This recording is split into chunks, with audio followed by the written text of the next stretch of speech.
Hello everyone, this is Mark and Andrea Hotchkin. We work as doctors with BMS World Mission in the north of Chad. We work in a town called Bardai in the Tibesti Mountains, and we've been there for the last 3 years. We have 2 children, Ruth and Rebecca. They're in the UK at the moment. Ruth is working at Lee Abbey in Devon, and Rebecca is a medical student at King's College in London. We work in the government hospital, which, as you can see, is in an isolated situation mid-Sahara, but has good buildings and a lot of basic equipment. Our role is to improve the care of patients and assist with the organisation of services. Over the past years, what was essentially a poorly functioning health centre has been transformed into a district hospital with 35 beds and new surgical and maternity services. We have had 2 newly qualified Chadian doctors working with us for the last 6 months, and this has been really helpful with the running of the hospital and has also meant fewer trips for us back at night. We have had, however, an acute nursing shortage. We had to manage with just 2 who were on temporary contracts until they suddenly left, worn out, especially after a major incident where there were over 20 wounded rebel soldiers. Thankfully, we were greatly helped by these 3 nurses, Sylvan, Robert and Eunice. They stepped in.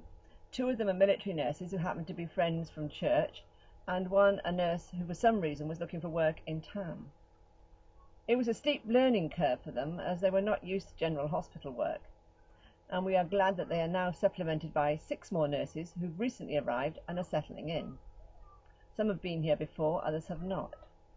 In order to encourage them to come quickly, BMS gave a grant of £400 which covered the nurses' transport costs and food on the 4-day trip across the Sahara, the cost of which would normally have been deducted from their wages, which of course would have been very difficult for them. It's particularly good that we have more nurses around, as we have plenty of patients to look after. In fact, we have more than twice as many as last year. That includes some of the soldiers, of course, that we just mentioned.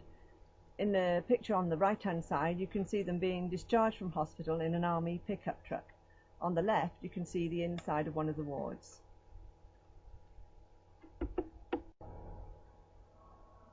As well as patients with surgical and maternity problems, we treat plenty of medical cases too, including this young gold miner in the middle of the picture.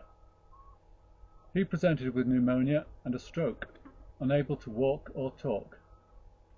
After medical treatment of his brain abscess, he made a complete recovery, such that he went back to the goldfield, only to find that his friend was sick and to return as his carer. He's the one on the left of the picture.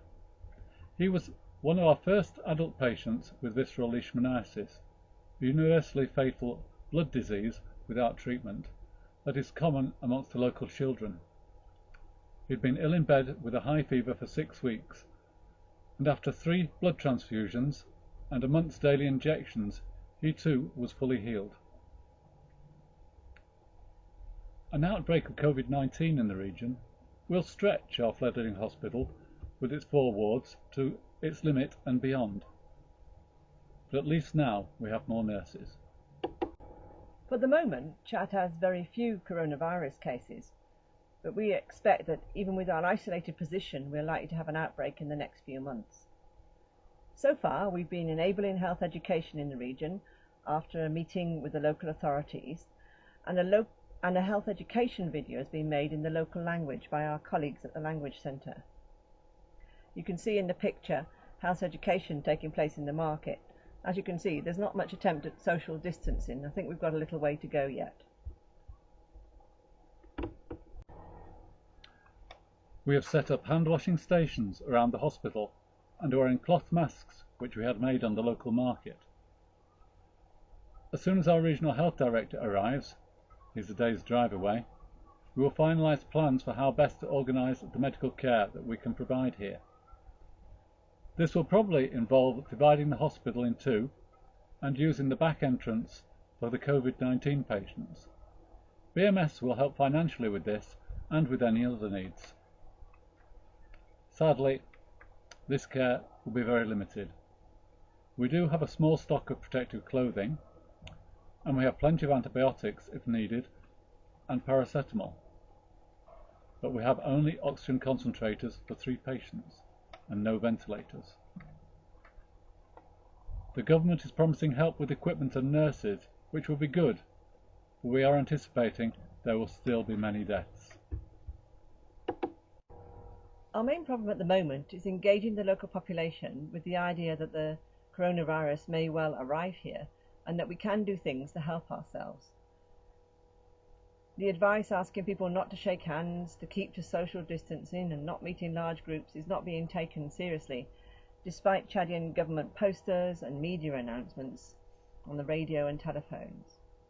Last week there was a large wedding, and although schools are closed as per government edict, Quranic schools have taken the opportunity to meet twice a day instead of once.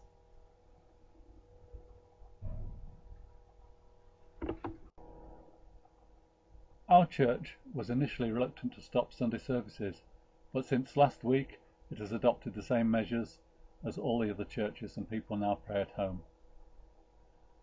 Our congregation consists of many military and government workers, and the conditions under which they live in a crowded slum area will mean the spread of the virus would be very rapid should it arrive. Isaka, our pastor, is here at Christmas. He is far away from his family, and he will need much wisdom as he guides the congregation through this time. No Zoom services available here. Even the telephones are down for the moment. At present, mosques are open for communal prayers, but obviously if we have cases in town, they will need to close as social distancing within them is not going to be possible. The government has already advised that people should pray at home. However, the Teda people often prefer to do things their own way. We anticipate it will be difficult at the hospital for this reason when it comes to visiting patients and washing and burying the dead. For the moment, as the Governor and Delegate for Health have been absent from the town for the past couple of months, many difficult decisions on how things will be organised are still to be made.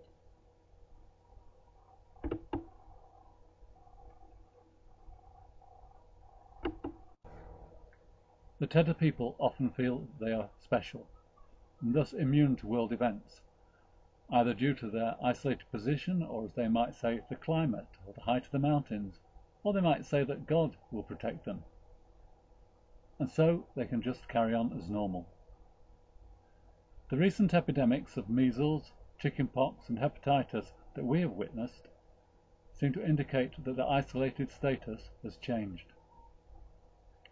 Influxes of gold miners, and especially the presence of so many more pickups used for rapid transport, have completely changed the situation in the region, which used to only be accessible by camel train or slow lorry.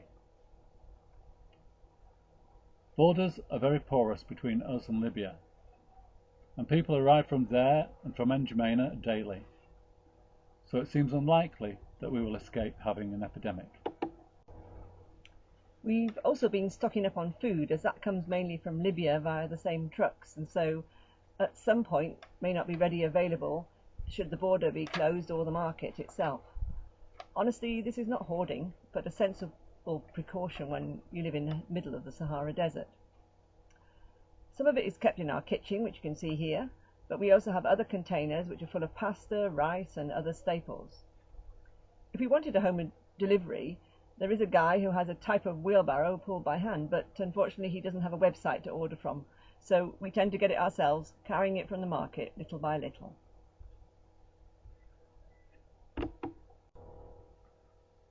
We've also just planted the garden with new rows of green beans and courgettes. Things grow as fast here that the plants in the inset were only planted 2.5 weeks ago, and they may well be useful. Hopefully there'll be enough water and it won't be too hot for them. We of course are praying for the situation in the UK and around the world, which must be so very strange and concerning for you all as well as it is for us. We feel that for now we need to remain here in Chad, and our home assignment is being moved until later in the year, until it becomes clear exactly how the epidemic is spreading in Chad. Please use the points on this slide to pray for us here and for all BMS workers around the globe.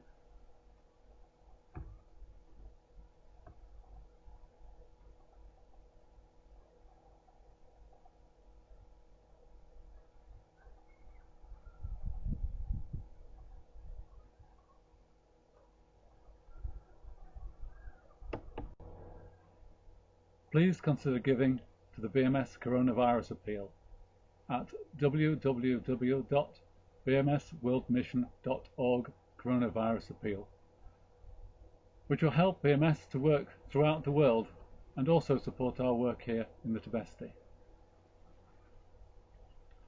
You can also keep up to date with the BMS response to Corona by using the website or by signing up for a weekly email. Thank you so much for your prayers and support. They are very much appreciated. Let us remember, in all the uncertainty as we close, these words from Psalm 46. It says, "God is our refuge and strength, an ever-present help in trouble. Therefore we will not fear." It tells us to be still and know that I am God. The Lord Almighty is with us. The God of Jacob is our fortress.